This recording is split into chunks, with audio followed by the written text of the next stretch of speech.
if you want to see the full screen, sitting right here in the studio with the great Nathan Dean. That's where we'll be. Our live stream's going all day from D.C. to New York and back again. And I mentioned Nathan because tomorrow's Tariff Tuesday, and his phone has been ringing. We've got a lot of stuff happening right here. By the way, we'll get an executive order, we're told, a little bit later on in the Roosevelt Room. That's going to be apparently a $100 million investment from Taiwan Semiconductor to be building facilities here, chip-making facilities in the U.S. Tomorrow's a grab bag, though. We've got the big address. You can think of it as a State of the Union. There's a technicality here. It's the first time, so we just call it an address to a joint session of Congress. But Donald Trump taking to Truth Social, talking about the fact that this is the big one, right? He says he'll tell it like it is. The question is, will the tariffs be implemented? Will he make that announcement from the speaker's rostrum? Or maybe there'll be something that happens late today to take effect tomorrow. This is the Trump White House, after all. A lot of this is being gamed out in real time.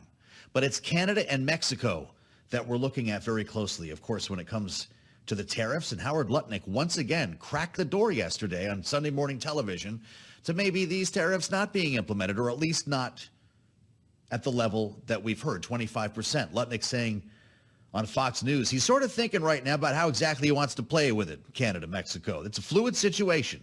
There are going to be tariffs on Tuesday, he says. Exactly what they are, we're going to leave that for the president to negotiate. So imagine being Nathan Dean. You're the senior U.S. policy analyst at Bloomberg Intelligence, and you've got terminal users banging your phone all day to find out what's going to happen. Are they taking effect, and how big will they be? It's pretty hard to answer, isn't it? It's one of the hardest questions we've gotten so far this year. He's sitting with me, of course, at the table. Nathan Dean, welcome back. Could this just be another negotiation?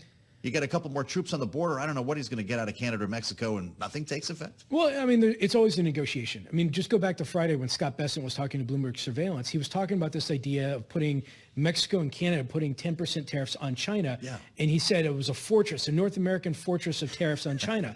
You know, if something like that were to happen, President Trump may actually agree. Yeah. We had a discussion. There were about 15 analysts on this call internally on whether we thought these tariffs were going to go forward or not. And the bulk of them thought yes, but it was a minor portion of the tariffs, not like this 25% universal tariff. So I do think that we are going to see something tomorrow. Maybe later today. They were hinting that it could come out later this afternoon and then take place tomorrow. So I do think something's coming out. But I wouldn't be surprised if President Trump says that there are negotiations continuing. Maybe Canada or Mexico are doing 10% tariffs on China themselves. Yeah. And maybe it's scaled back a little bit, but we'll have to wait and see. This is one of the most difficult questions we've had so far this year. Or you get another 30 days, right? I guess we could have another review if there's some new idea at hand. Did you see the WWE in Toronto over the weekend? John Cena turned heel, I think. Is that true? I think. Producer James, is that true? I need some reporting on that. Did you watch it, James? Did you see him get booed? Star Spangled Banner, pretty ugly. There's a question about whether Donald Trump can get Trudeau's Liberal Party reelected with all of this going on. I guess we'll find out tomorrow. Yeah, I mean, obviously the U.S.-Canada relationship is in a challenging time at the moment. I mean, if anybody watched the USA-Canada hockey game, we saw 3 fights within the first 30 seconds on that. But I will say is that Canada does have the ability to put reciprocal tariffs back on us in specific areas like potash. Right. You know, the U.S. fertilizer industry is really, really key on Canadian potash. One of the biggest questions we get from clients is what's going to happen with lumber? And so there are subsectors here that are important to keep in mind here because Canada does have a way, and so does Mexico, to put reciprocal tariffs. But I think they are always going to be in a wait-and-see mode so that if these tariffs do come forward tomorrow, I don't think you're going to see an immediate response coming from Canada and Mexico. They may take a little bit more time and try and formulate their strategy because even if the Canadian government were to put heavy potash tariffs or import taxes, export taxes, that also deals a lot with the Saskatchewan economy. And so there's always different things here at play. God knows we found that in real time with the premier of Saskatchewan at this very table. He had the Big Mac tweet. You need the potash to make the bun and make a lot of things. This is for fertilizer, right? When people hear you talk about that.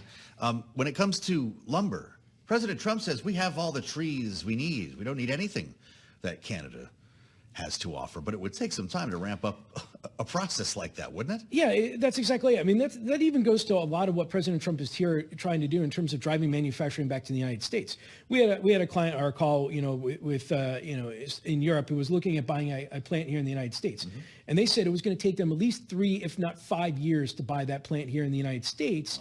And so you're looking at a long lead time in terms of like trying to bring manufacturing back, trying to bring the supply chain back, trying to grow those trees. And so President Trump, I think, is right in terms of you could do it in the United States, but can you do it in the time frame and in the cost that doesn't, break the supply chain, which leads to price disruption? Spending time with Nathan Dean, and I have to ask you about this National Crypto Reserve. We've been dancing around this idea since, before the election it was floated, reinforced after the inauguration, and now we've got a new truth. And boy, prices were moving over the weekend on this. They're back down today, and maybe you can tell me why in a second. President Trump writes, a U.S. crypto reserve will elevate this critical industry after years of corrupt attacks by the Biden administration, which is why my executive order on digital assets directed the presidential working group to move forward on a crypto strategic reserve. And he writes, that includes XRP, SOL, ADA. Now that got everybody freaked out here. He's talking about Solana and ADA, I never even heard of. It's a meme coin of some sort. So he follows up on the truth. And obviously, BTC and ETH will be the heart of the reserve. I also love Bitcoin and Ethereum. How is this not a buy today when we've got Bitcoin down about 5% right now, Nathan? Yeah, so there's two things here to keep in mind. When it comes to a Bitcoin reserve, think long-term, not short-term. The United States owns around 208,000 Bitcoin, around 12 billion USD. President Trump, I think, could just rebrand that as a reserve. Okay. But the question is, can you have the U.S. government going out and buying new crypto congressionally funded through appropriations? We don't think it's likely. Now, can you move gold around or anything like that? I think it would take an act of Congress. There's still debate on that. Okay. The other angle here is the Bitcoin versus Solana versus XRP versus the ADA. Yes. And the question here is a lot of the crypto advocates want to see institutional usage and retail usage of crypto to increase. And that usually is Bitcoin, Solana, maybe Ethereum. But including XRP and the others, that's where obviously, you start to get into this like, well, are you buying Bitcoin? Are you buying Solana? Are you buying something else? So did he just confuse this whole thing? And it was very confusing to the crypto advocates because a lot of those are, speculators. And so if you're driving the speculation open interest, are you actually harming the institutional usage of Bitcoin? And so when Brian Armstrong, the CEO of Coinbase, came out this morning, he said, look, their number one goal would be a Bitcoin only reserve, but they certainly would look at like a market capitalization reserve if that included the other cryptocurrencies as well. Fascinating. Are you surprised to see a move like this? We're back above 90,000. There was a big run up yesterday. But to pull back 4%, is that just the volatility that comes with Bitcoin, or is there more at play here to the point that you're making where this whole idea might have just gotten very confused? Well, I think crypto is turning a little bit into like our discussions on pot, and marijuana, because you see an action coming from Washington, you react to it. There's a headline risk/opportunity.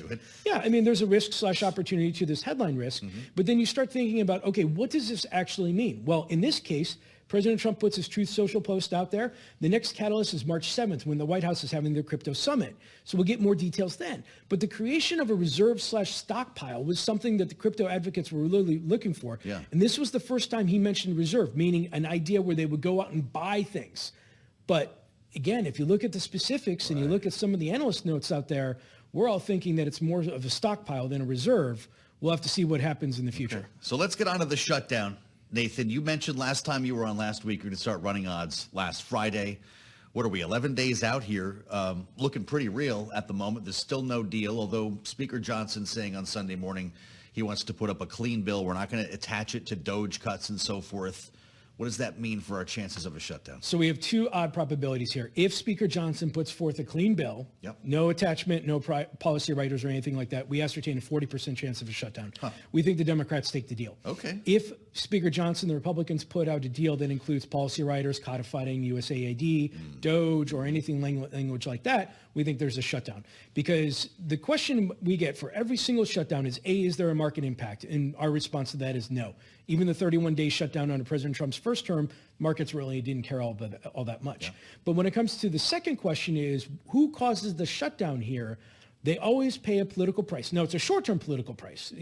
People won't remember this in the 2026 election. But as you're trying to build momentum and you're trying to get supporters at the moment, I think the Democrats, if they're faced with a clean CR, will take the deal. All right, fascinating. Democrats say they want language in this that would essentially codify, which I think is already there, the need for the president to spend the money that's been appropriated by Congress. Does that get in a bill? No, because they're already fighting about it over in the courts. And so that wouldn't be considered a clean bill anyway. I don't think it'd be a clean bill, and I don't think the Republicans would agree to it. And this goes to the end of the year? September 30 we're talking about. That's what they're talking Freedom about. Caucus is going to explode. But I also just remember, though, is that like the easiest thing for Congress to do, I just mentioned 2 solutions. Yeah. The third solution, which is the easiest solution, is to kick the can to April. Okay. And we'll do this again next month. Oh. So don't be surprised if they just say, 1 month and we just get into this. Wow. I mean, it's one of those decision trees where there's like 15 different ways that this could go. You guys run odds or like make a call on how many standing O's we get in the State of the Union address?